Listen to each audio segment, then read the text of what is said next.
And we're back. We are back. Spring season underway. Iggy, Eagle, and Mocon here on episode 1 of CTA. Did we really get a break, though? No, Because we I didn't. feel like we're just here We again. did not get a break. Yeah, I know. No. 10 days? All of 10 days? Well, it beats last year where we went. We had the shortened COVID year Yeah. games, even though we got them in. We went from mid-Feb, Feb 19th, straight to literally August, 20th, I think it was, 21st. No, 21st, my birthday. We didn't play on my birthday. We went straight for 6 months. Yeah, it was yeah, 6 yeah. months Yeah, straight yeah, without yeah, a break. it They're was- yeah. the winter to spring was literally 5-day break. Yeah, it was one weekend final next week. We were week 1 It of was- spring season. Yeah, I remember unbuilding our set, packing everything up, doing the road show, coming back, and immediately rebuilding the Yeah. set because we needed to start going again. And then we had the whole Simone Dagenet wedding trip that we all had to miss. Well, we had to miss the episode, I think. You guys Oh, missed yeah, I it. remember that. Did we do an episode? I don't think we did. Did we? I would have been producing, and then Yeah, I don't know was who would have been hosting. an Yeah, I was analyst. hosting because I was still here because Rob and I Oh. went on the Saturday. Right, yes. Yeah, then we did. We did Yeah, a show. it was that fun Are you week. going to drink the thing, by the way? Why? Because if you're not going to drink it, I'll drink it. I'm drinking it. Well, there's another Okay. can right there. Yeah, open another one. Don't worry. yeah. Thanks to Guru for the products. Okay, so it is spring season. Sponsored by Guru. Guru. Who are we, by the way? I did. I said Eagle, Iggy, Mocon. Yes, that was but very okay, quick. Those are our names. What are our roles? I have no idea. Eagle is the producer of this show. Iggy and I are the co-hosts. We also have Paulo Del Rocca Pizzi, who's also another co-host in the show. He's not here this week. He'll be back next week. So, to give an idea for those who are not familiar with us clowns, we do a podcast covering all the divisions from Div A right down to the co-eds. There's a lot of teams, so don't be shy to kind of reach out to us if you see us walk around, milling around the field. Say, hey, listen, I'm so-and-so from so-and-so team. Shake our hands and give us a heads up on your team. But we'll have a rotation of hosts. So this week it's Iggy and I. Next week I believe it will be Peasy and I or whatever it is. So it's going to be different voices, which is good to have, and fresh opinions and stuff. We have on our riders as well.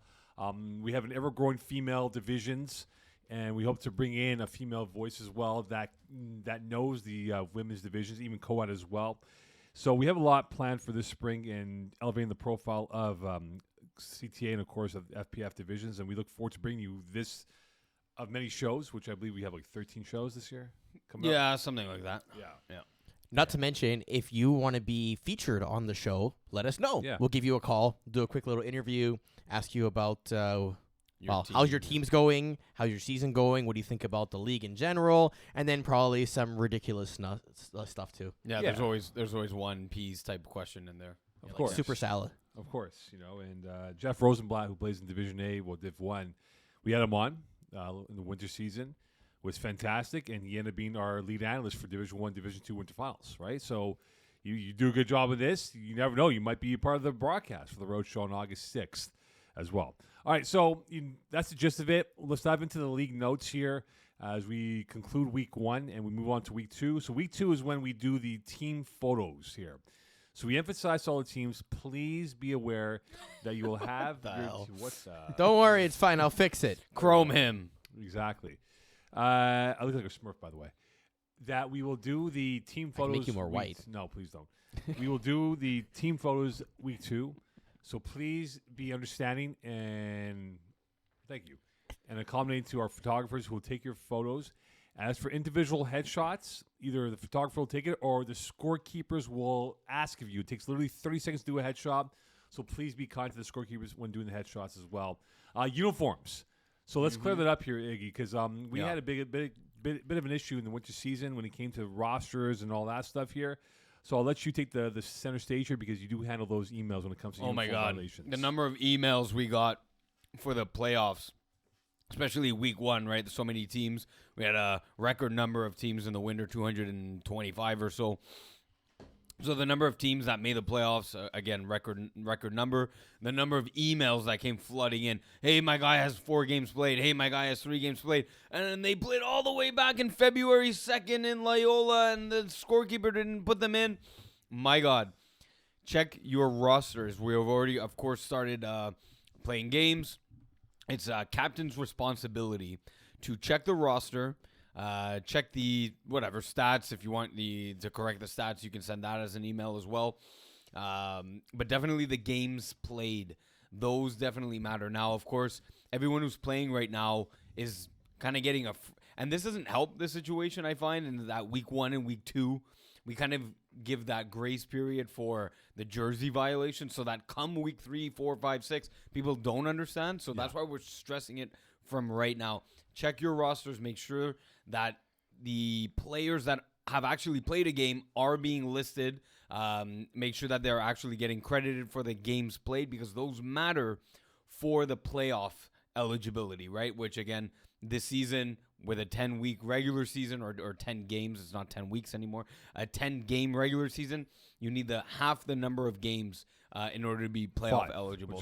So 5. Yeah. Do the quick math. And like you mentioned, Iggy, right? The justification for this is we're not trying to be dicks about it. We're not trying to, like, force rules upon you in terms of, like, well, you have to contact us in a certain range to make it adjusted. Like, Mo, what'd you have for breakfast this morning?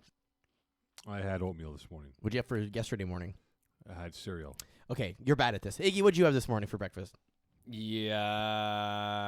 Okay, I usually have coffee. That is exactly the reaction when I say, hey, by the way, did you know that Kamikaze had number 46 without a jersey last night? Do you remember about that at all? Yeah, no. Okay, so if I ask you today, literally less than 24 hours after that game is done, and you don't remember, imagine if I ask you in 3 months from now. Yeah. Where I calculated the number of games I saw. I saw over 100 FPF games.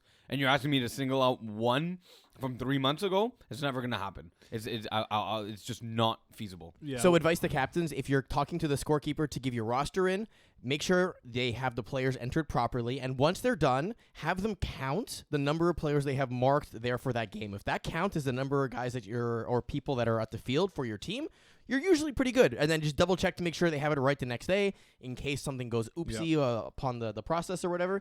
And if it's good, you're good. And if not, send us an email. We'll fix it right away, because that way we have at least some way to go back to the scorekeeper and try to resolve what actually happened here.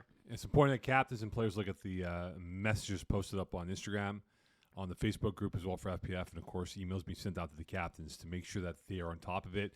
As these two gentlemen said, fine young strapping males over here said, it's important that you stay on top of it, because we get a robust amount of emails literally 4 hours before kickoff of the day 1 of playoffs. Right.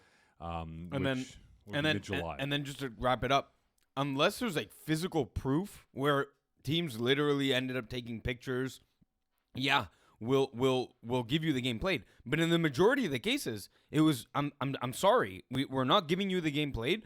You're stuck with the roster that you're at. Yeah. Like, I can't validate 4 months in the past. No, that's why it's important. So again, team photos will be done week 2. So please be accommodating to the photographers. Individual pictures will be done by either the photographer or by the scorekeepers at your field. And as for the games played, please be aware of that as we move along. Now we have that 2-week grace period, but after week 2, we start laying down the hammer, not intentionally, but hey, we got to follow rules here, right? And it's definitely one of those things where a captain of an opposing team, hey, listen, I recall so-and-so, why was he given a game play for, blah, blah, when he didn't have a uniform? So please be aware of that. And finally, just a reminder, though, for those who are playing at Papineau, Stade de Montréal on Mondays. I have a. Can I guess where you're going with this?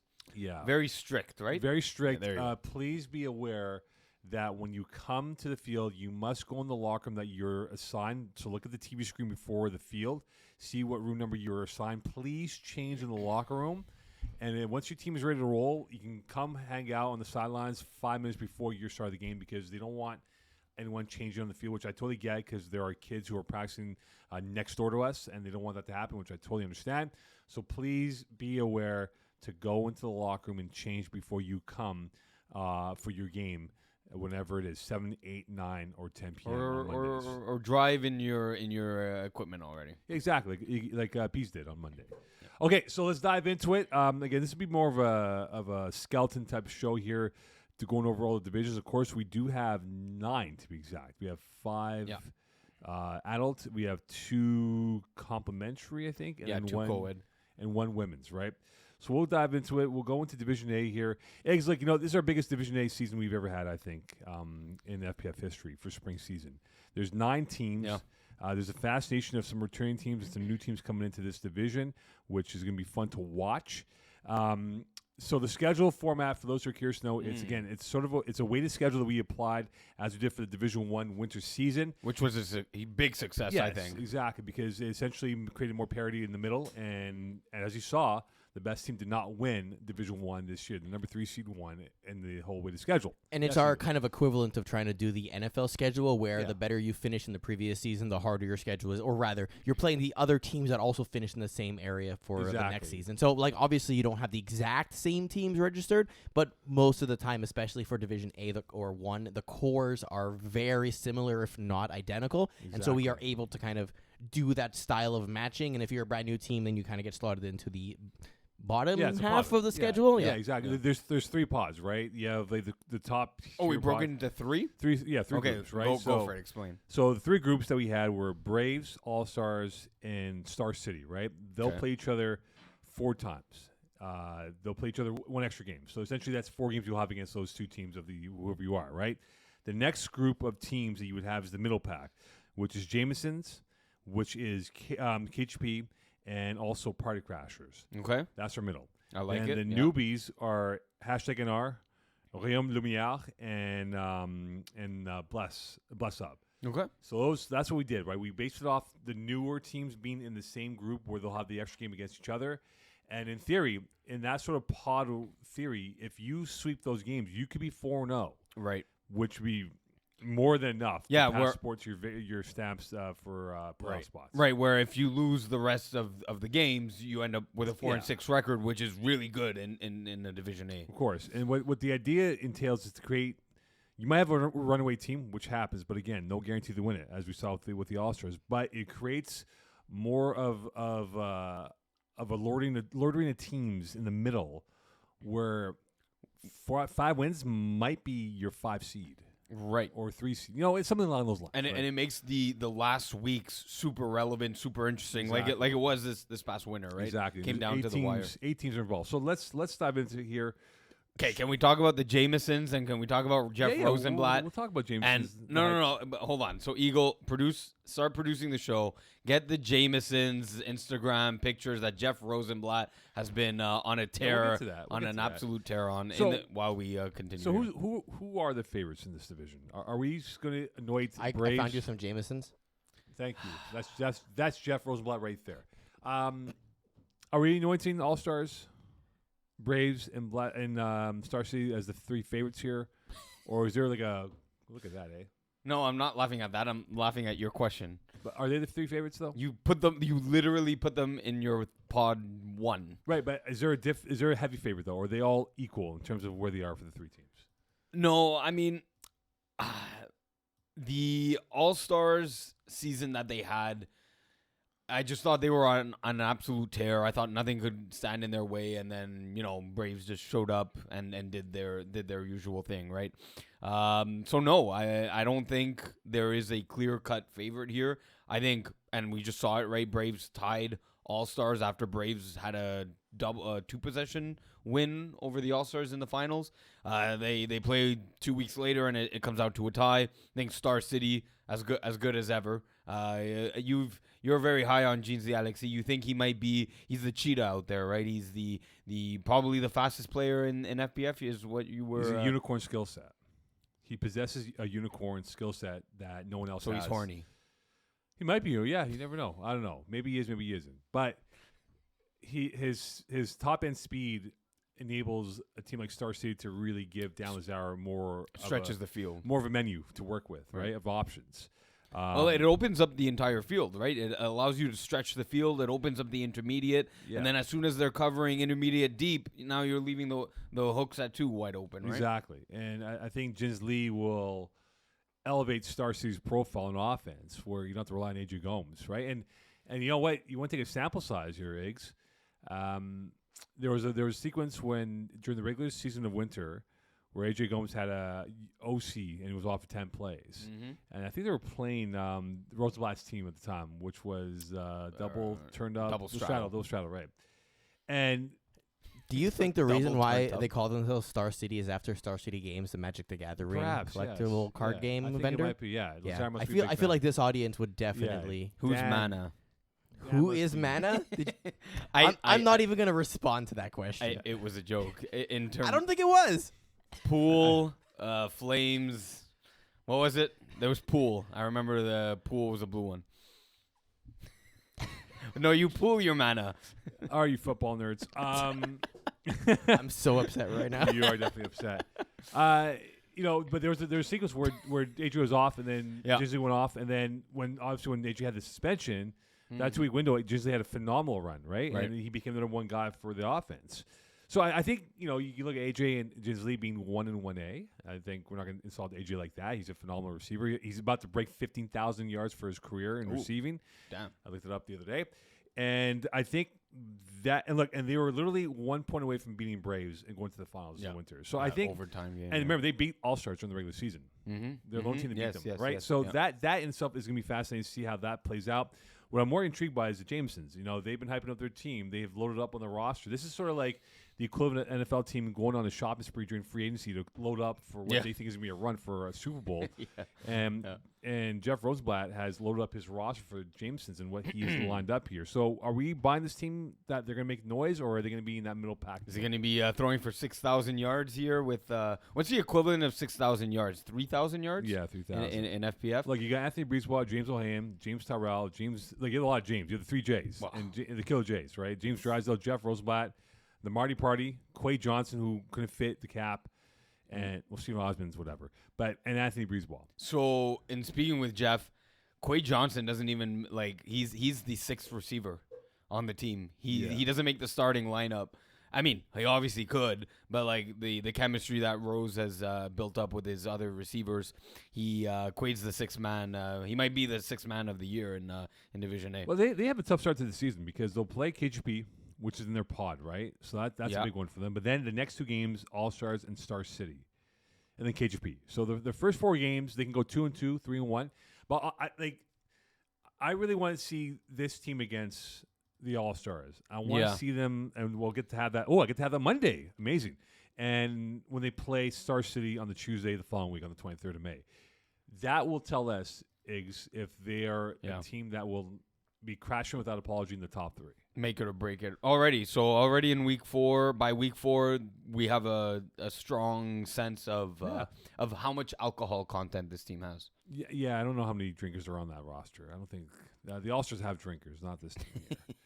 But are you into the Jamesons? Are you buying into the hype train? Of what they can be? I think they are going to.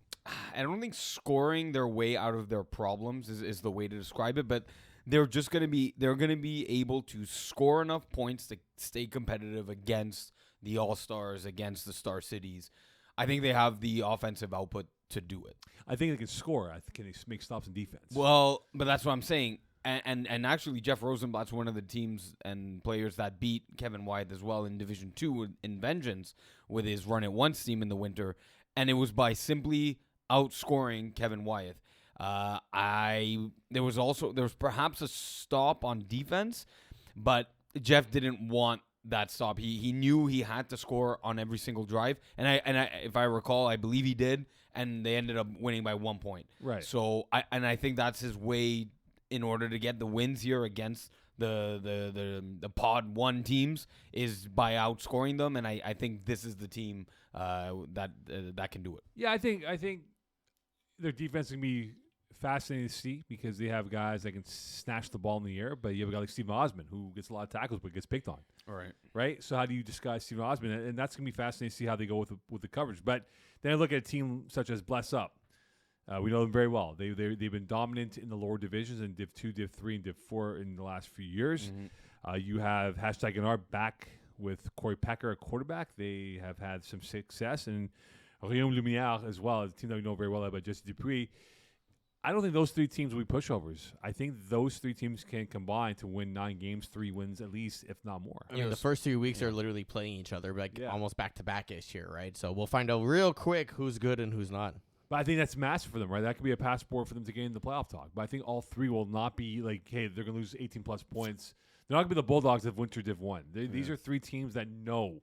And they might have some rough patches of turbulence, but I think all 3 can definitely be competitive, and I think all 3 will win 3 or more. So what do we think about basically it's Urgence Medic, Royam Lumina.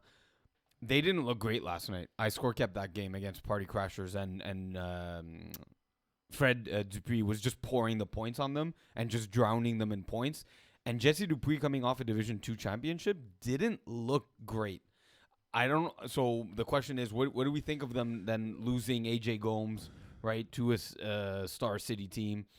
Is that loss, that big piece, AJ Gomes, is that a loss that Royam Lumina can't overcome? I think it's a big loss, but they're also been notorious slow starters. If you look at how they started the Div 2 season in the winter, they were 500 through 4 or 5 weeks, or through 4 weeks. They were like 2 and 3, whatever it is. So, and they were starting on halfway through the year. I think that this is the same thing, that they might get out of the blocks a little bit slow, a little bit of a slow burn, but then by weeks 4 and beyond, they'll be a lot different. And I think just people will figure it out. And Dupuis is a good quarterback. We know how he is as a quarterback. And now we finally get to see him play in this role. We've been begging him to come up. People have been pleading, PZ being one of them. And now we'll see how Jesse Dupuis will stack up against the big hitters of Division A in this division. Div B. You look at this division now, gentlemen. 10 teams, 8 make it. I'm fascinated by how some of these teams come in here, like Silent Ticklers. How well will they do? They ran through Division 3 in winter season. B-Ravs, you know this team's MO. Stacked. It's stacked. Right? Beer Belly Brigade. Great win yesterday. We got to talk about that after. Which will set you up for that right now. Amazing. You have Mangoose making their run up in this division here. There's a lot of new teams who are in lower division now up in this level here. There's Ambush, right, with the with the Submergent brothers, right? Still suffering their suspension from the winter season, but once they're cleared of their suspension, be joining Ben McMahon, James Drysdale, and the boys, the Vulture boys, now turned Ambush. Yeah, that'll be an interesting storyline as we move along the season. So in this case here, the most intriguing storyline will be the return of the Submergents at this level, because they would have missed what amounts to being well over 2 months of FPF play. They got suspended March 4th. We're now past May 5th, May 6th, whatever it is, May 10th. So they haven't played in 2 months here. So do we expect to see rust coming out of the gates for these guys whenever they do come back? And how long will it take them to get comfortable in the Ambush offense moving forward? It's more that they're going to be able to make their plays on defense. It's going to be finding a chemistry with Ben McMahon. He already has his set guys already there. It's now just seeing how to best utilize Rory and Sean, 2 great receivers. Right? They have the size, the hands, the speed. They're that typical, prototypical great wide receiver, the one that you want on a team in Division B.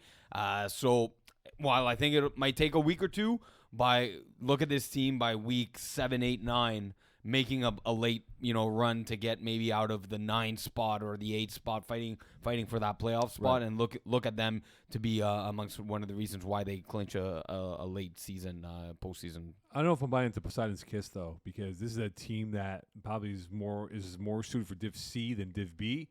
I give them the props for trying Div B with Ralph Morelli, Don Benevento, Eddie Lee. Joel Malkin's on this roster. Joel Malkin's had a pretty good career as a mid-level receiver in the middle divisions. They might have a tough here. They might not have an easy run, and this might be baptism by fire for them in this division. They're missing a legitimate Division B, Division A wide receiver here. Demario Cooper is very good. Rated at a 63.9 is a ridiculously low rating for this guy. Alexandre Poulain-Rio. That was Royam Lumina. That's Division A. They're great wide receiver 2 pieces. I don't, unless Joel Malkin, is he the wide receiver 1? He might have to be.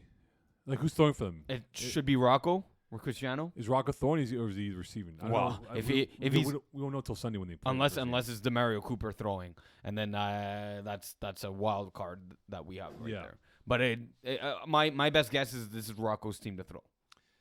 Which is probably the right option to go with, because Rocco has quarterback experience. So I think he might be the guy. So when you look at Beer Belly Brigade, you saw this game firsthand. They took on Mangoose by 4 in Brossard on Tuesday night.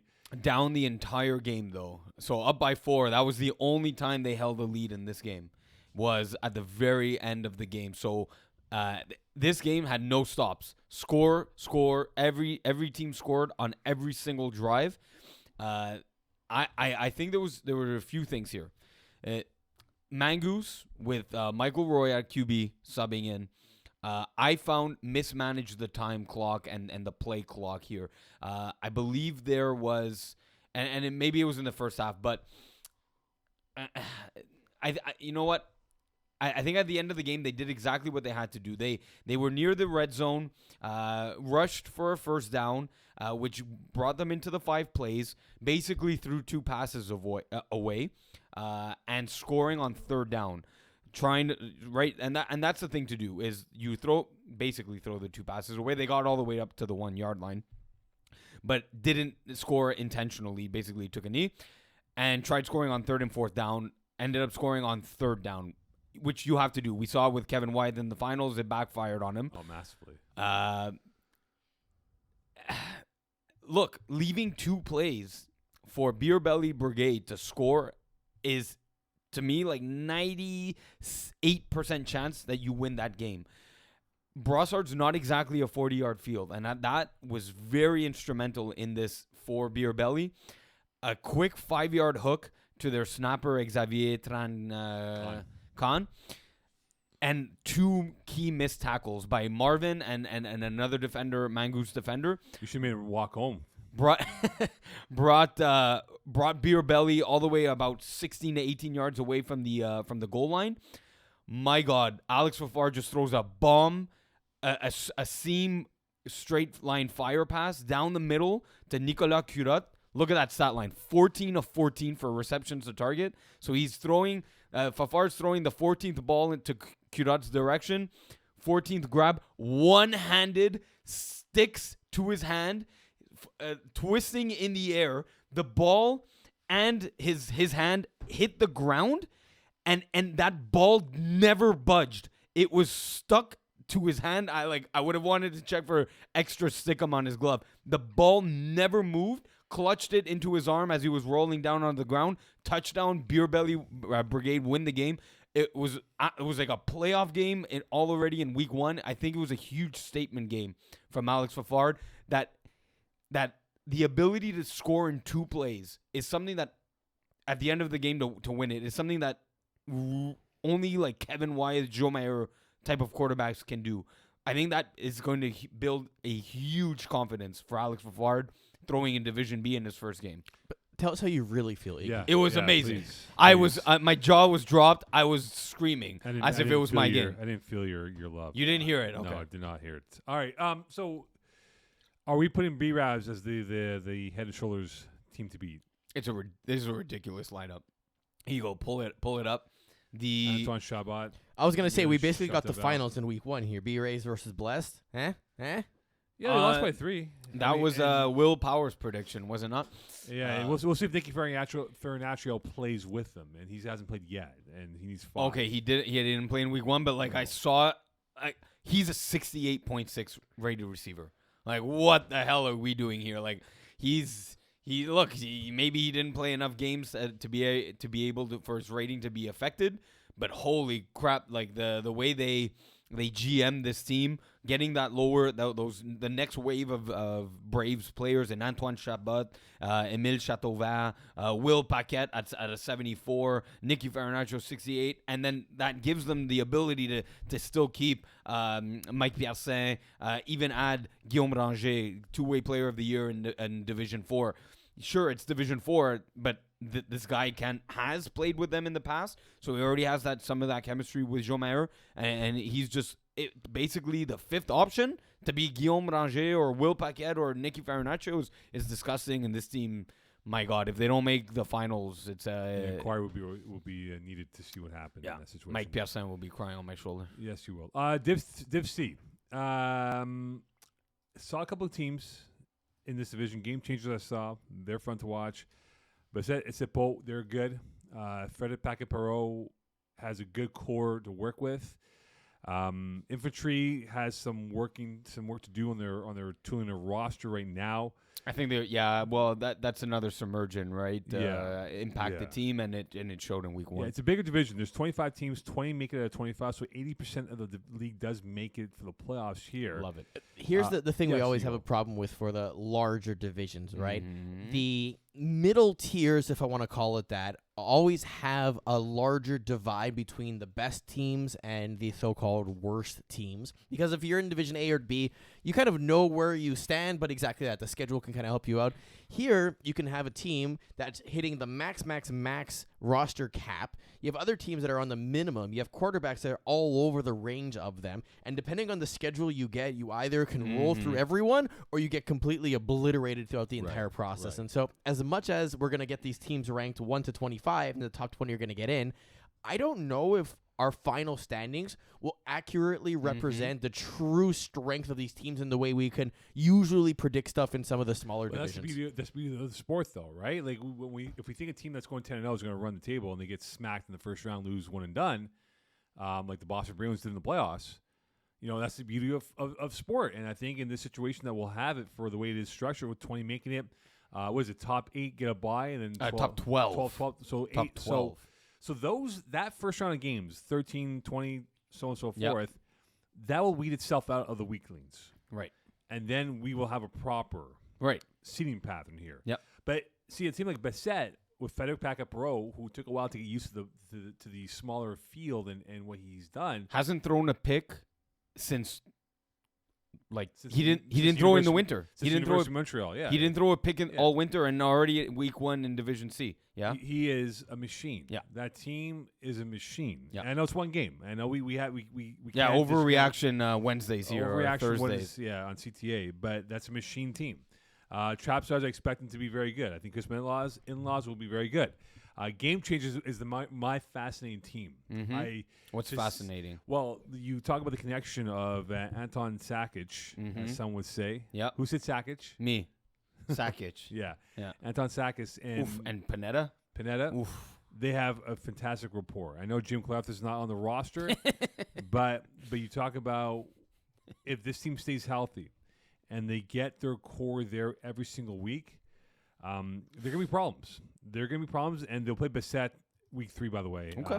which will be on my field or we field too, actually, on Sunday outdoors. But they're going to be fun to watch, and I want to see how does this edition of Game Changers will adapt, because it took them a while to get back. They hadn't played in a couple of years, and they came back. We're a little bit behind the 8 ball. But now, can they make a run here and be in that top 8 conversation? Not top 4, top 8 discussion when it comes to the playoff seedings. Sure. Look, it's now is Sakic's return's been a little weird. It started off slowly in the fall. In the back half of the fall season, got much better, kind of back into form. Then the same thing happened in the winter. Is that he didn't even play the first 3-4 games. Yeah. With Malud, I believe it was. I shouted into the mic for some reason. And then ended up playing the back half. What do you think of the this is? season. Alpha Dogs? Yeah, exactly. Well, someone has an all caps team name. We'll find it. We'll find it Well, later. top season doesn't count. They've all Top been season. Yeah, and then he ended up playing the back half of the winter, got them into the playoffs, made a bit of a run, and faded out. 7-3 perhaps is my prediction of a record. Yeah. The Division C is really tough. There's some really good teams, and I think Eagles right. The schedule is going to be a big factor in this hot sauce week schedule. Yeah, maybe False Kings. But see, look, teams have yet to play 4th echelon, Hot Sauce Sports. We talk about Primal. They had a tough ending to their winter season. Top season, they're back in the fold.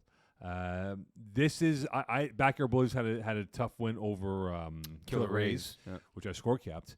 But I just find this is a very compelling division of storylines that I think we'll see a lot of closer games.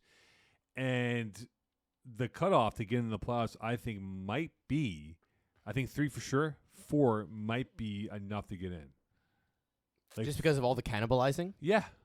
I think there's so much parity that 4 could be the dotted line to get in the playoffs. Ooh, maybe. Because look, put it this way, right? sorry, not Sharks, but Killer Rays played Backyard Bullies. Yep. It came out to 1-point effort. And it was like a bit of a comeback. Yeah, it Backyard was a Bullies were comeback, up, but like, yeah, up and 2 I or think the 3 Rays scores. are just getting used to the speed and the windows. They were also know. missing their wide receiver 1 and Yeah, wide receiver 2. Ryan was not there, but Tyler Bianchi, Yeah. getting used to it, right? But Yeah. I think they'll be okay. The commission, they're back in the Mhm. conversation, but where are they? Like, are they maybe in the bottom, 4th of the division here? Yes. Yes. So they're between 15 and 20. Yeah, somewhere But- there, yeah. But they have a propensity to pull off a surprise win. Yeah, last spring season, they needed 2 victories on back-to-back almost got it. on the last day, and they did get it. Yeah. They did get it. They made the playoffs with back-to-back wins and other teams losing, and they lucked their way through, and then I believe lost to the Ravens in Division Which C. they almost won, by the way. They had a glitch in that Something, game. yeah. So, this is not going to be an easy division. I don't think there's a clear-cut favorite. I think there's a group of Yeah. teams that are in that conversation, but there's no. I'm circling this team to run the table and be your Div C champions. Could we have another Kiss My In-Laws versus Diamond Bougie 3rd final in a row? Yeah, we'll try to avoid that. Okay. We'll try to avoid that. Boo! We need you in the Yeah, road where's- show. there you go. We need you in the road show, Iggs. It's okay. We need you in You the don't need me. You don't need Eagle. You don't need Peace. You don't need Mo gone. So it leaves us with who? Yeah, but we haven't had you for years. We figured it out. I know. It's been fantastic. Anyway, If you want to call games for the finals, let us know. let us know. You'd be with Jeff Rosenblatt And Or- no Mokan. or Alexis Dubois or whoever is going to do it. All right, on to Division D here, as my computer takes a long time to load up here. I have a bone to pick with Division D. Yes, go for I it. explicitly stated What? in our staff team What chat do you want? that when we get teams that register and we look at their team names and we adjust some of them because they are not appropriate is the right word for that. What happened? There was one specifically that I explicitly said, don't you Okay, dare hold on. change this name. Oh no, Okay, my hold on, God! hold on, Stop hold on. it! Could, No, could we take a guess? I know who it is. Hold on. It's no guessing for me. I know who it is. No, we're not gonna leave that name Why not? because it was not appropriate. It was Oh, amazing. no, I know which one it is. We're, Oh my we're talking God. about two different things. No, here. no. We're talking about the same thing. Riders of Rohan. Yes. And looking up to the east and waking up at 5 o'clock in the morning and no. No, Iggy. This is a direct quote. On the first light of the first day at dawn, look to the east. And if you don't know where that's from, Oh, I want you to do things to yourself that I can't say publicly, essentially. mana.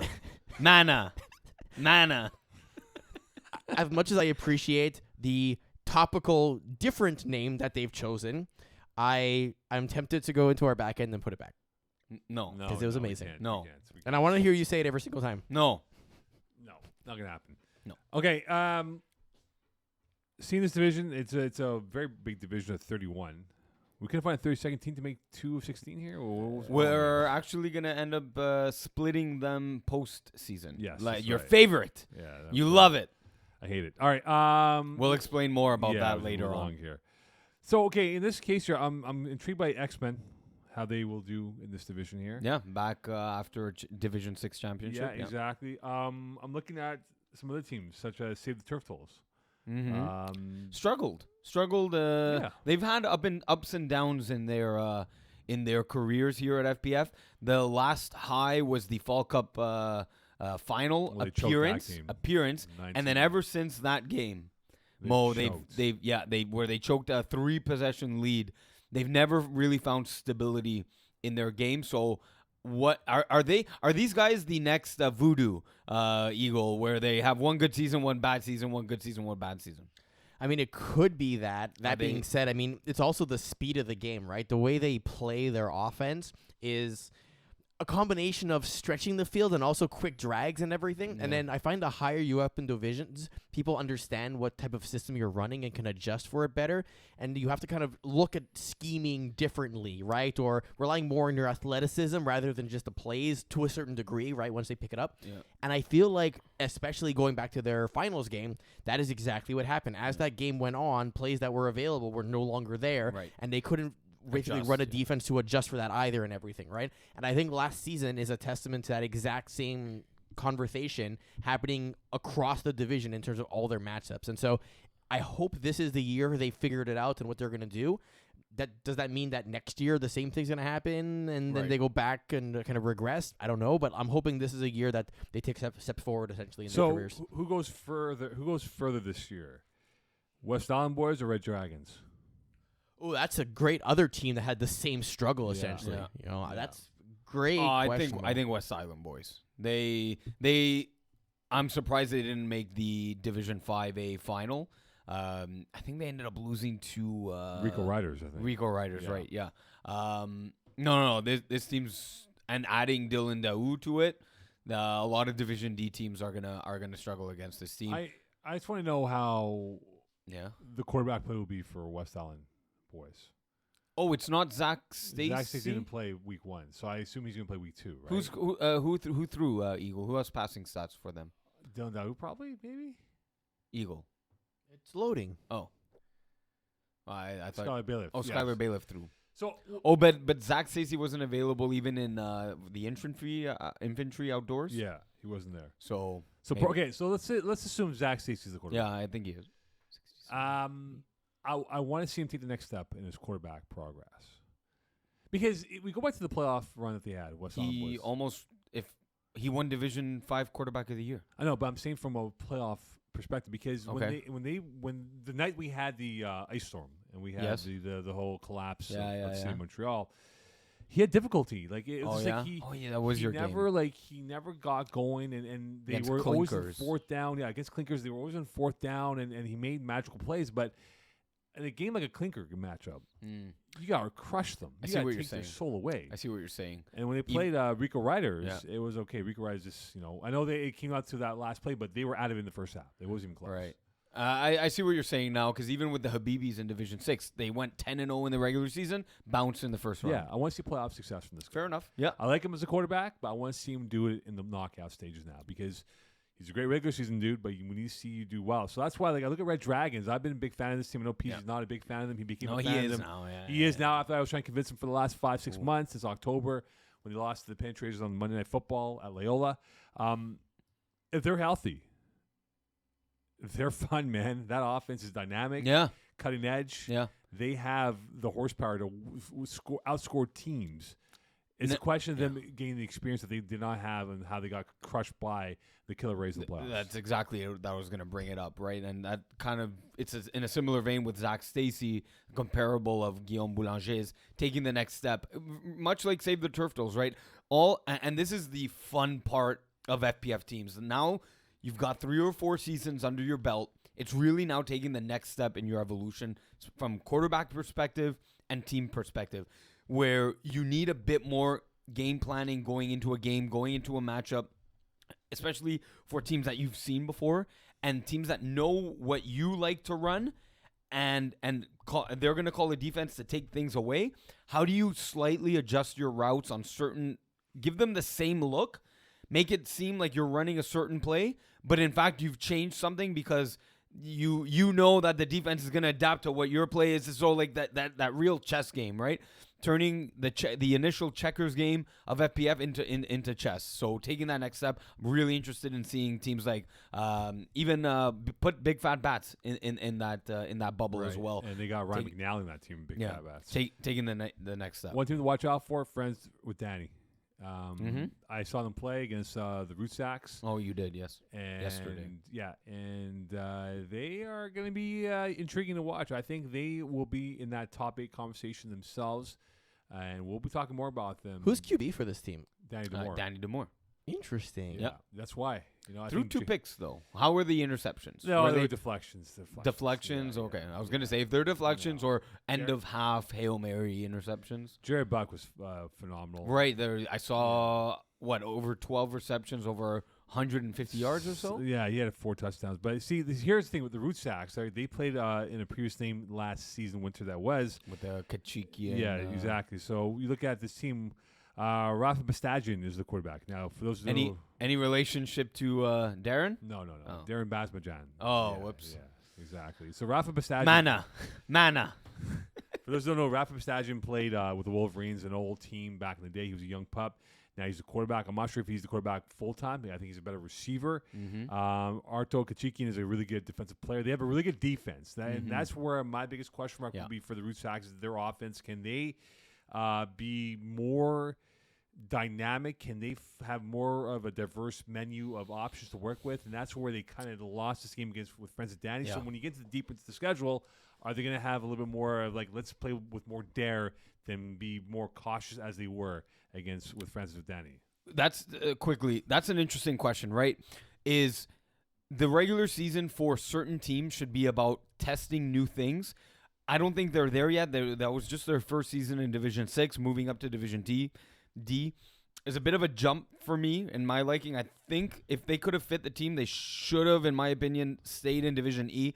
Not because they can't necessarily compete, and even if they end up having a 2-8, 3-7 record, that's not the worst thing. That's not a terrible record. But I think for their development, it would have been another grooming season in Division E. I think it would have suited them a little better. Do you think that this is a season where they should test their limits and maybe, you know, it results instead of a 3-7 record, a 4-6 record versus staying conservative, still learning, and end up going 3-7? Like, what's Yes, Eagle. I have a follow-up question to your question. So Would the you question's rather going by- go like 5-5, let's say, where half your games are blowouts in your favor and half are blowouts in your opponent's favor? Mhm. Or would you rather go like 2-8, 3-7 in extremely competitive games where the smallest mistake makes a difference? I have the answer for you, because now from two different perspectives. My team, back the Sunday Touch Boys, we went from Division 6 to Division D, and we found it was a huge jump, but we ended up going 4-6. But while I thought we should have stayed in Division E, it's like we didn't get our championship. We didn't have a deep playoff run. Like, why aren't we getting our experience there? We also didn't want to blow out teams half the games and the other half be competitive. So in the end, I think it was better to move up in Division D. And we ended up going 4-6, made last place of the playoffs, and lost to Eric Mariano. You were scorekeeping my game because I don't remember. I have a crazy weird memory like I that. don't remember that. Baby Kangaroos, Joey Taylor and them. Oh. They were the number 1 seed. Oh, They ended yeah, up winning. I remember that, Yes, of yes, course you do. I do. Anyways, Back of my mind. in the long run, it was beneficial. So if they stick around for 3 years, not seasons, years, this will be a good decision. Okay, for so them. here's the insider information from what Arto Kachikian told me. Oh. He said to me that we want to move up division by division every year. Like, Oh, we- that's too steep. I know, but Yeah. the idea is that they want to challenge themselves. Fine. Which I applaud them on that Yeah. front, right? And they Yeah. want to challenge themselves and play better competition, and that's what they're using these games and these seasons as their way. So by the time we hit winter of 2024, wherever they started in winter season of 2023, which is Division 6, So they want to be in Division 4. well, I'd say probably 5A. Yeah. 5A would be more realistic, right? You More know? realistic, but if they want to move up, Yeah. technically this D is the equivalent of 5-ish. Yeah. The next step up would be Division 4, Right. and they're not ready for No. Division 4. So that's why it's going to be important for them to find that quarterback. Rafa Bastagian is a better receiver than quarterback. in my That's books. that's their thing. And so we'll see what happens. All right, on to Division E. Again, a lot of teams in Division E this year. We have 20 of 22 do qualify. We do have a specialized playoff format for this, I would imagine. Yes? No splitting. It's just going to be straight. There's going to be a play-in round. Okay, cool. Perfect. Yeah. Again, we'll talk about the playoff yes, format. we'll get little to- like week 6, week yeah. 7 as we're approaching the playoffs. So I've not seen any games yet for Division E. So I'm trying to get familiar with all the Division E teams here. FSU's back. Mickey FT, I did see them play very quickly. Yesterday, yeah. Yeah. Passata Biatimo, that means spicy. That means that your favorite team if you're going to have an Italian dish. Is that your team? Nope. Okay. Joe perfect. Morgese's team. Oh, Joe Morghese, our Yeah. scorekeeper own, right? Yes. Scorekeeper's own. Yeah. Spicy pasta and with They won by with, forfeit, no? with merguez sausage. Was this not the forfeit It was one? a forfeit one. Yeah, Unreal. with Trailer Park Boys. Yeah. We also have another capital letter team. It was here. Who day? Hooday! Hooday! All right. Okay, so what are we going to take from this division here? Clear-cut favorites, or is this going to be one of those where we No. might have... We need to wait Cannibalism. and watch. No, we need to wait and watch. It looks like there are very strong teams and very weak teams, and then you're gonna get a bunch in the middle, just much like a bell curve. We just it's too early to tell. It's really that one thing. Texas Chooches went 0-10 in Division 6 last year. They got their first victory last night, so they celebrated like crazy. Okay, so we changed the Riders of Rohan, but we allow only flags in Area 69, eh? Yes, that's our cutoff. Really. Only flags is fine. So I saw Houday play. Oh, did you? Or Houay. I'll call him Houay. They played on Sunday. Sunday morning against Granddaddy Perp. Now, just to give Granddaddy Perp some tips here. So they are a new team. They're all rugby guys from Concordia University primarily. Uh-oh. Yeah, well, no, I think the it's flags important. flying? As in they're attending university for the first time, or they're on the football team? They're on the rugby team. Okay. They're all rugby guys. Were the flags flying everywhere? No. No. This to give them a Oh, bit of, they're the team. Oh, that's why they asked. There was an email. They're like, "Do you? Can we snap? Do the snaps have to be between the center's legs?" And I was like, "Just yeah, it's in the rule book. If you just Control F and type in snap, they're like, or can we do a rugby style knee down snap to our quarterback?" I'm like, yeah, no. they're all rugby guys. That's right? why nice, they asked. nice group of guys here. Okay. But Yeah. my advice to you guys is just kind of get your simple plays All installed. hooks and Yeah, they had a bit of difficulty. were they just going deep all the time? No, they just couldn't move the ball. I formation. Yeah, pretty much. Oh, like no. not like rugby scrums or anything, but they had like rugby elements to it. But they played Houday, and Tom Gayhouse is back. Your boy Eagle. Not a big fan of Mocon, by the way. Eagle, Tom, Tom. the jacket he always wears. Is Tom. he still wearing his like Lakeshore. I'm immediately upset going into this game. Who's the scorekeeper? No, that's no. We've had an issue. I brought this up earlier today. We have an issue with the scoreboard, The scoreboard. the Look. box score. Look. Something's up. There's a bug in the system. There's a bug in the website. I had the same issue this afternoon. Yep. Yeah, Yeah. I'm gonna debug this while you guys are Yes. going through. It was very strange. We Yeah. noticed it today. Yeah. Yeah, exactly. Yeah. Okay, How do you look in his return? He looked all right. Tommy Yeah. G looked all right. I think it's gonna take him a couple weeks. Even the team's like, yeah, we haven't been here in a while, but Yeah. but they might be a 6-win team Only. minimum, and if it breaks their way, they might with 7-8. That's Okay. But, I see. Yes, I see 7-3, but But you look at FSU, a team that we know very well. They were called False Kings. We call them False Kings. Yep. Peas and I. Yep. That's the team I'm circling. This is a team that I think can make some noise. They won against Satriales. So if they run, they could be. We don't know this division as well, but if they're 5-0, they're in my conversation of being the favorites to win this division. yeah, the Eagle. There's a second thing you need to check. I was very confused about the roster on FSU for Game 1. Didn't make sense to me. You think this is a favorite? No, I don't think so. I think they're in that top half conversation. Oh, top half, 10. top half, and favorite. Those Yeah. are like two completely different things. But that's the thing. We don't know who the favorites are, right? So I'm going to anoint them as my favorites. Well, my favorite's Hail Marty's with Marty Friedman The throwing. Marty Party. Yeah. Them, Minkia FT. I saw them like back shoulder behind me scorekeeping. Yeah. They should have beat up on a newer team more than they did. Adam Mantel going back in at quarterback. I'll say 6-4 record for them. I don't see them being a favorite. They'll be in the conversation for sure. There's a referee playing in Division E, Jason Leclerc, Who's he playing with? with his sons and young studs. Jamil Springer, in fact, is on that team. I'm sorry, young studs. Well, young studs plus Jamil Springer. What? It is a loaded roster in Division Hold up E. here. Where is this roster here? Not U2. U2? Not U2? Where? I can't find it. They're right now the number 5 seed. Okay, there we go. Not you two. There we go. Found it. Yeah. Yes. Sorry, there's so many teams in this division. Yes. Here. Look at this roster quick before we get to the Sure. next division here. The opening preseason statement from Jason Leclerc was was it William Leclerc? I think it was William Leclerc over under 50 sacks on the season. Okay, relax. 50? 50. Under. Okay, LeVar Come on, Ball. yes. Relax. Come LeVar on. Ball. I'm just Relax, LeVar Ball. Hey, I'm just throwing out what Relax, Jason LeVar said. Ball. You got to throw out the hot Yeah, questions yeah. here. We'll call him LeVar Ball. Here's the better question. Yes. Jason Leclerc, over or Yes. under 2.5 OCs? Over. Well, he already has 1 sack on the season, so he tied his son William. Over 2.5. Over and a half, two and a half OCs. Yeah, I think he's gonna be one of those dudes. He had to bite his tongue. I heard on in game number 1. Yeah, of course. All right, on to co-ed. 2 divisions for co-ed. Maybe we should probably explain why we don't count properly.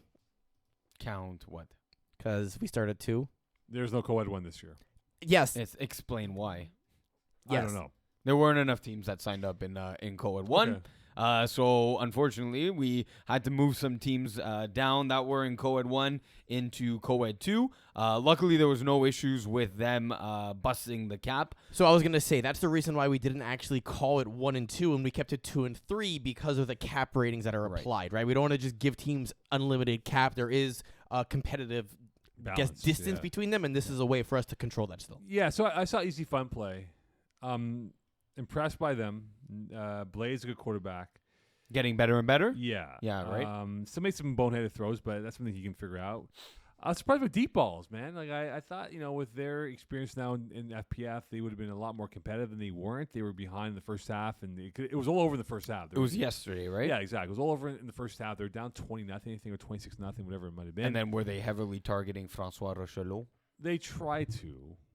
But then they knew the Easy Fun defense knew it was going there. Yeah, pretty much, right? But what makes this Easy Fun team better is their female roster of players, right? Mm-hmm. They have a good core that they may not be dynamic, but they make plays, right? And they made plays on Bruno Provencher, sacking him a few times in this game that they had against deep balls. And just to point out some players that they had who I was really impressed by. Number 14 was, get the roster up here, Alexa Demaris Pena. She was really good. She was able to make things difficult for Provencher. They do have some quality, and if they can figure it out with Nicolas Blais being the guy with him, if he's going to be clean pocket and clean throws, they're definitely in the top 3 conversation in this division. Yeah, I think so. Like you're saying, Alexa with 2 sacks, Frédéric Daou, leading receiver in their game, 4 receptions on 4 targets, so 100% completion there, 54 yards and 2 touchdowns. So yes, the female players, again, we say it every year, it's always true, never changes. Female players are the difference makers in the co-ed divisions. And yeah, that's what will push Easy Fun into that and the evolution of Blais. And if he can take the next step where he's consistently scoring 5 and 6 TDs a game, that makes them one of the contenders for co-ed 2. Yeah, but I 100% agree with you. So in that case, do Meet the Fit Squad being the favorites in this division because their quantity of female players who are very good. Laurence Prampillon, who know very well. Yeah. I'm curious because she may be missing in action because the CFL training camps begin this week, and she does work for the CFL, and that's a big loss if she's not going to be available for the foreseeable future. But are they the favorites if they're loaded with a full roster to make a run this season? I mean, look, if Laurence Paubrion's not there, there's Frédéric Chevalier is a very solid player as well. I just think they're missing one extra female player that can really take. Oh well, you know what? Célestine Chartier and Alexandra Falconcourt. I'll take that back. It's a solid core with the women that they have on the team. Yeah, they were the number 1 seed in co-ed 2 last year, right? But like we discussed with Division D and Zach Stacy and them, is you want to see them take the next step. And while they've been in the finals, I believe it was the winter of 2022, it was under a different quarterback, right? So William Brouard needs to show that he can win 3-4 playoff matchups, lead the team to all the way to the finals and a championship. Right. So a team to watch out for is Pick 6. I caught a bit of their game on Sunday, led by Vincent Chung, who know very well. Yeah. He's quarterback with the team. Thomas Chaussee is a really good receiver who I like. Your boy, actually, no, it's Chris Rivet's boy. Yeah. Cesar Garcia Diaz is a good player. Tony Vo, who has the best name in FPF. I always tell him, Tony Vo, you're the coolest name in FPF. Why? It just rolls off. Tony Vo.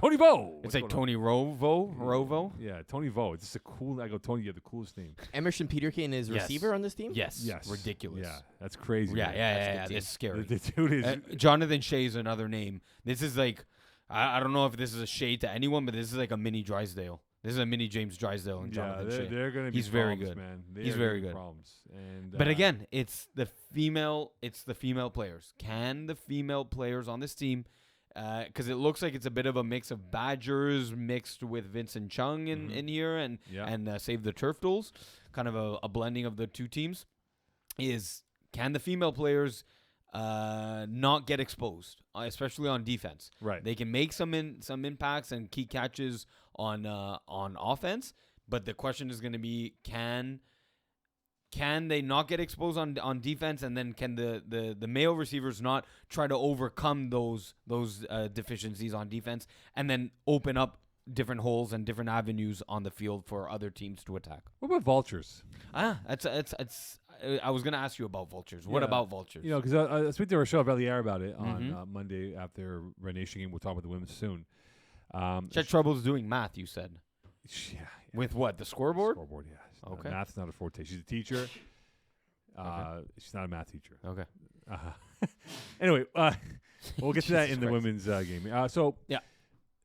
You talk about the quality of female content here. It's lacking. It's lacking. Rochelle's phenomenal.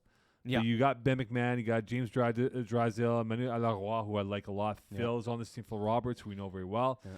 They have a good base. Yes. But I need to build off the base. You need more depth, I think. Yes, to the work depth. with. Yeah. When I say they're missing talent at receive in the women department, I'm not saying Rachel Valliere. I'm saying more in terms of the depth, the talented depth in the women's, or just the sheer number of women. I believe they have 2 on the roster. Yeah. That's not enough for a co-ed team. Yeah. That means they're if I'm a team playing against this team, I'm hurrying the pace up and getting the female players exhausted. Right. And we know, like, Vultures historically in the men's league have liked running this, like, minimal Fast-paced. roster, fast-paced roster as well and everything.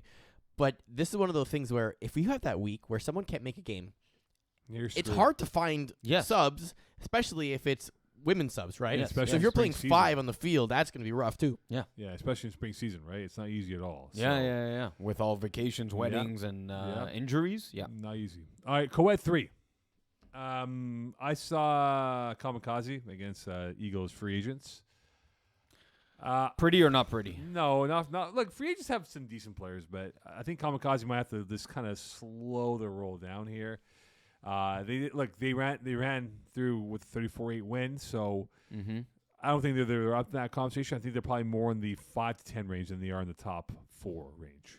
Okay. So that's my view right now. for Right. now. So it's a bit of a what do we call it? We're already calling false kings here. No, I'm not calling false kings. I just think that these played a free agent team lacking an eagle to kind of Shore put everything things. together. Yeah, exactly. So, we'll see. We'll see if they are legit. But right now, I'm not seeing anything about them yet. They had a massive win over Eagles at free agents. Right. And what makes you say the quarterback play, the defense? Yeah, quarterback play is not there. Defense has to kind of tighten up a bit. Offense, too many drop balls. Okay.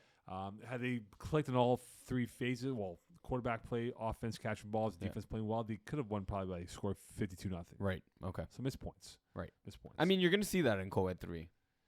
yeah, I know. Like a team like Michael Scott's Tots, Mm-hmm. they lost, but I think they'll be up there. I'm not worried about Michael Scott's Tots. They know how to win. Well, they, if I'm not mistaken, played against Les Crevettes. This is one of the, and without no tell from Terry Babelis, scouting co-ed 3 as he's with Thunder Buddies, said, hey, are you sure this team is a co-ed 3 team? I mean, they fit the cap because he's like, there are a lot of university players and just suggesting that Les Crevettes are one of the favorites, early candidate favorites coming out of the preseason. Who's university player in this roster? I don't The know. women's? I'm not. I don't recognize I any of these guys. really don't know. We But- also have 2 more caps lock teams here. Yes. Why did you name 2 teams Pig 6? No, one's Pig Yes, 6 I and know. the other one's Pig 6. No. One is the number 6, and this one is SIX. 6. 6. And Tigres. Ooh, Tigre. Tigre. Yeah. So for Michael Scott's Tots, let's pronounce that well. They actually had a 12-6 halftime lead that evaporated, letting Le Crevettes score 26 on them. But still, for a 32-24 for one of the teams that should be, apparently, we'll find out, a favorite, I think Michael Scott's thoughts will be hovering at 500. Yeah, I think they might be in that 500 or better discussion. But again, it's still early in the whole process, and we'll get more involved as the division unfolds. All right, on to women's. So there's two divisions. There's Division 1, Division 2. So I watched WOS play against Red Nation, no competition. Emmanuel Bransard is a gangster as a player. And it's one game, but WOS looks mighty impressive. Sure. Have you seen Sub-Zero's roster? I have not yet. I've not seen Sub-Zero play. Who's on it? Scorpion? Huh? Raiden? Scorpion. Raiden's on it? Raiden. Why are we talking about Mortal? Mortal Sub-Zero. If PZ was here, you'd be like, oh, yes, of course. Yes, no, I... Come over here. Can you play the little clip of Mortal Come Kombat? over here, by the way. Just get over here. Whatever. Get over here. But they have a good team. Jasmine Farmer. Oh, this is a ridiculous Lauriane team. Beauchamp, very good. Marie-Lou Bellon did not play. Sarah Parker. Laurence Pontbriand. Yeah. Lauriane Beauchamp. Marie-Lou Bellin. Sarah Parker throwing. This is Tamara like, Journeau. Virginie Aubumen. This is an all-star team. Okay, I'm going to say this out loud. If this team doesn't win the division, Yes. can we say that we've overrated Sarah Parker? Yes, we have. It was what I was going to suggest. Okay, so we're on the same page here. We between especially you bringing up Emmanuel Bransard versus Sarah Parker. Is it crazy to suggest that Emmanuel Bransard might be the better of the two quarterbacks? In this format of FPF. In this format of But FPF. when we get to like the bigger like value of what Yes. they do beyond this, when Right, they play right. their touch and all that, flag Yeah. football tournaments, that's a different animal. Yeah. But in the FPF world, Because Parker's has ranked not number. won, yeah, she's not won the big one. Yeah, Parker's ranked number 2 overall. Yes, in exactly. all of a flag women. Yeah.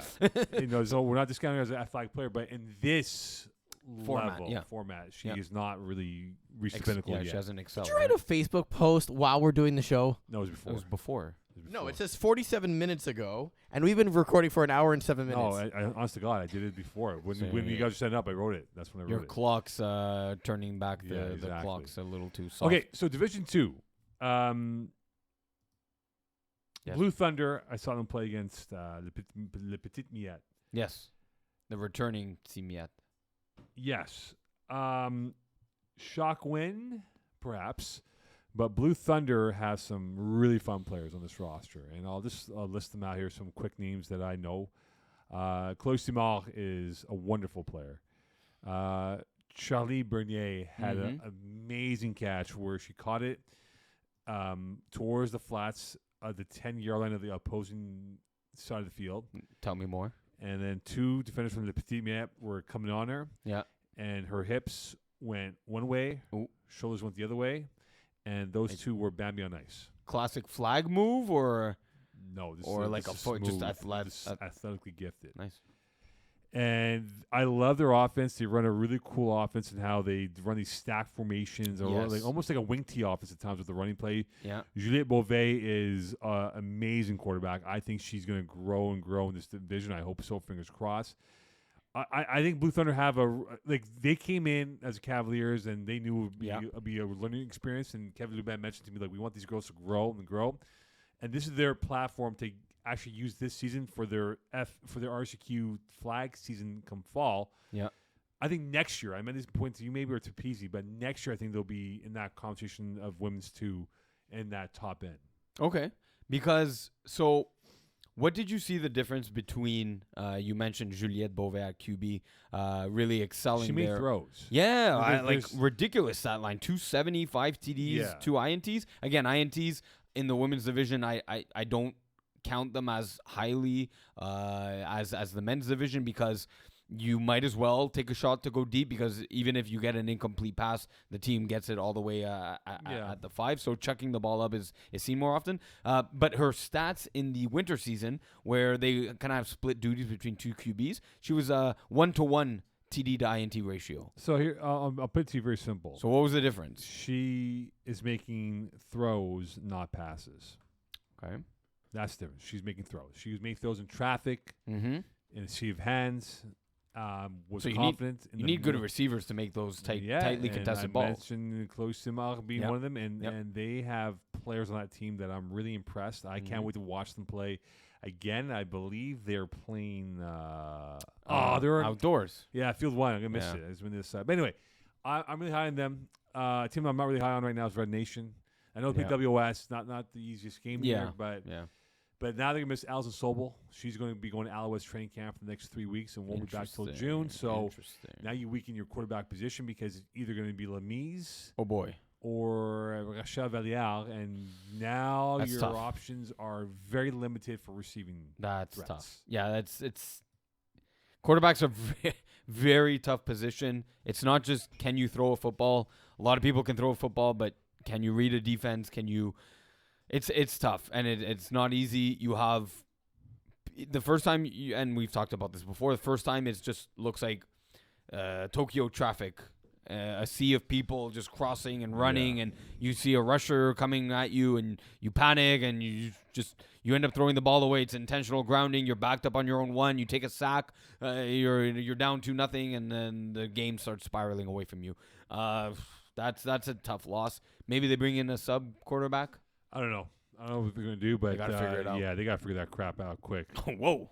No bleep in here. No bleep. No, none for Mo. They can't have any crappy quarterback play. He's That's serious. for sure. But women's 2 is going to be really fun. I think it's going to have a lot more upsets than before. I don't think there's a clear-cut favorite. And, like Le Petit Miette, we thought, from last year, impressive team. They get skunked against a Blue Thunder team now trying to rise up the ranks here.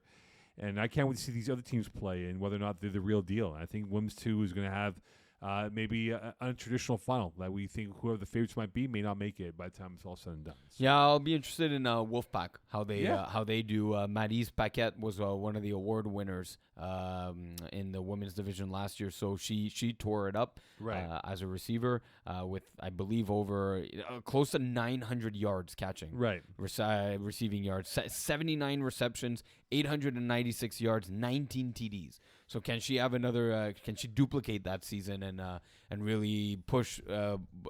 Push boundaries. Yeah, and push them into the top 3 and make a statement for Wolfpack. Absolutely. All right, it is now time for Games of the Week.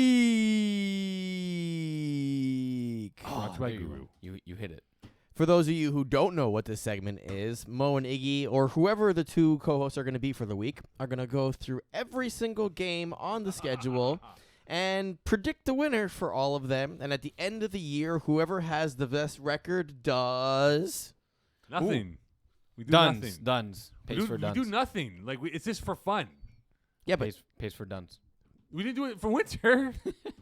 Because we never said it. Exactly. We're not doing anything. Let's go. You have softball. Let's go.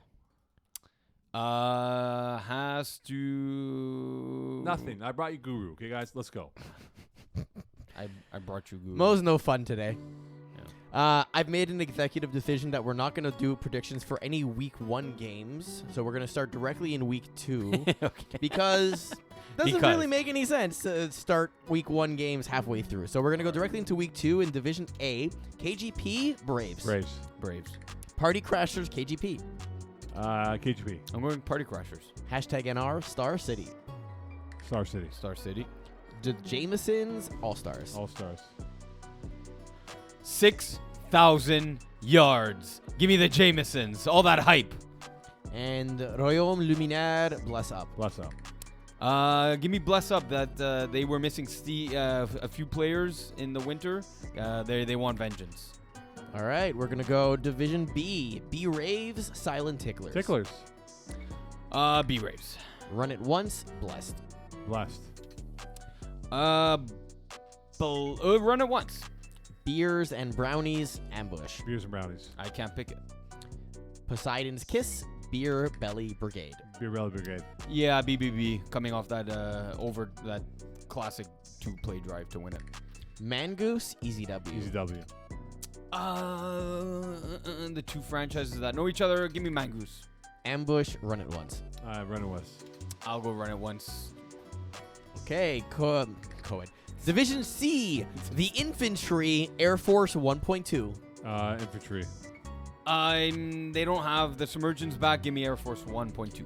Bissett et ses potes, Junkyard Dogs. The set. Beset. Game Changers, All Madden. Game changers. GC. Bible Study, Top Season. Top season.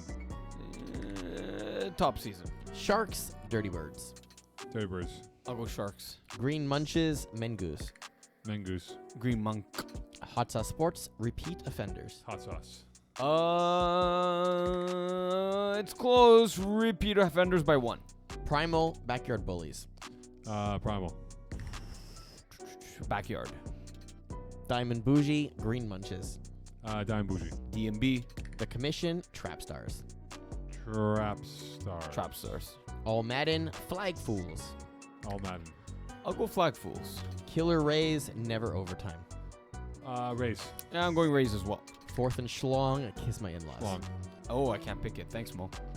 Division D, Long. Les Petits Carottes, Dilf Gang. Revenge game. LPC. Yeah, LPC. Balls Deep, Riders of Rohan.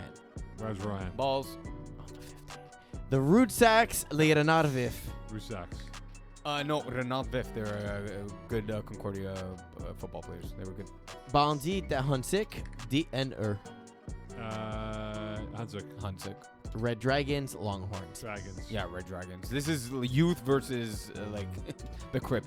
Big Dracos, Big Fat Bats. Big Fat Bats. Big Fat Bats. West Island Boys, Stallions. Island Boys. Where's Stallions again? Let's go with Silent Boys. Les Bleu Dry, Blues. Blue Dry. Blue Dry. Why So Serious, The Root Sacks. Rusax. Root Sacks.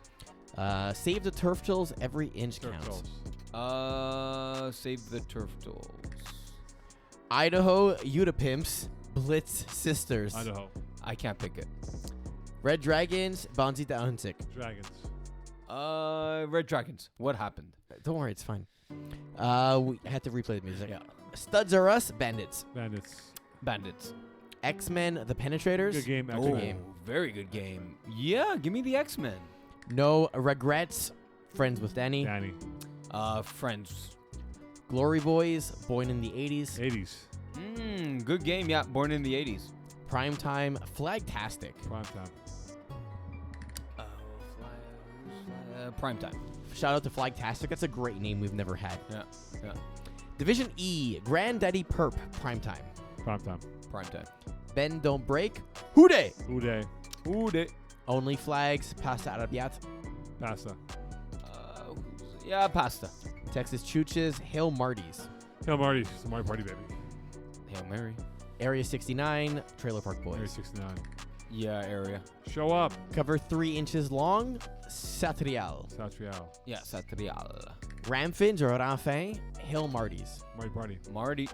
Timberwolves, FSU. FSU. Yeah, FSU. Bloodline, Les Habitations BR. Bloodline. No, Bloodline. No, BR. No. Wear pockets. Wear shorts without pockets. Bloodline. Texas Wales, Meat Lovers. Meat lovers. Yeah, I'll go with Meat Lovers. Why not? Not you too. Show me them titties. Not you too. Not you too? Minky FT, Texas Chooches. Oh my. Chooches. Minkia.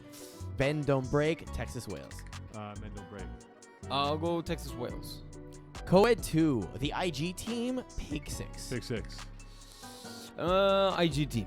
Street Runners, Easy Fun. Easy fun. Easy fun. Plenty of Fish, Never Too Late team. Not too late. Never too late. Peas. Vultures, Les Marchands de Vitesse, great name. Vultures. Vultures. Kiss My End Zone, The Rookies. End zone. Can't pick it. Fit Squad, Block Party. Fit squad. Fit squad. And Beef Tons, Balls Deep. Beef tins. It's Deep deep balls. balls. I've done it too many times. Deep balls, please. All right, we got Coed 3, Michael Scott's Tots, Thunder Buddies. Scotch Tots. Mo, learn the division. Thunder Buddies. Pig 6, Tigres. Tigres. Tigres. Tigres. Les Schrumpf, 1 and Niners. 49ers. 1 and Niners. Catching W's, Dream Killers. Killers. Dream Killers. Les Crevettes, Fast and Furious 3. Vets. Fast and Furious 3. Kamikaze, We Love Big TDs. Big titties. TDs. And Free Agents, Drink Team. Drink team. Drink Sorry, team. Eags. And then lastly, women's division, touchdown for what? Blue Thunder. Blue Thunder. Thunder. X and X, Sub-Zero. Sub-Zero. Sub-Zero. Supernova, WOS, or W- WAS. WOS. Was. Wildcats, BIT. BIT. Yeah, B-I-T. Red Nation, Wolfpack. Wolfpack. Wolfpack. And Les Petites Miettes, The Rock. It's me yet. The Rock. All right, guys. That is our first edition of Games of the Week. I'm so upset we didn't actually come up with a bet for the finals because that would have been awesome. Done. It's easy. It's right there. It's No, we're done. not doing anything. We lose track of it, man. It was slanted 2 years ago. That's why I got it. You know why that 1 year we actually kept track? Because Iggy did it. Yes, Yeah. exactly. Exactly. So if anyone in this whoever's watching this right now wants to keep track for us and join the media team by, I guess, implied assumption and A stuff. la Iggy. Yeah, So do it. That's how you got in. All right. Again, pictures this week. Don't forget, we'll have a full show next week. PC's back in the saddle. Not sure if I'm here or not. We'll find out. We'll figure it out. I was supposed to be We here had today. 24 hours notice with Yeah, you, Mo. exactly. Literally 12 hours notice. Yes, you live that lifestyle. I'm here, baby. We're going to try and have shows available every Thursday morning in this general time. I say general time because I don't know what time I'm going to hit when I upload this right now. But Of course. Thursday morning is when we're expecting to have it available. Tune in here. If ever you don't have enough bandwidth for the month, we're also on Spotify. Check us out there. Apple Podcast, Google something-y, insert podcast provider here. We're everywhere. You got softball. I Magic do. words, please. Good night, Toronto. They losing? No, they're winning. Good night, New York Knicks.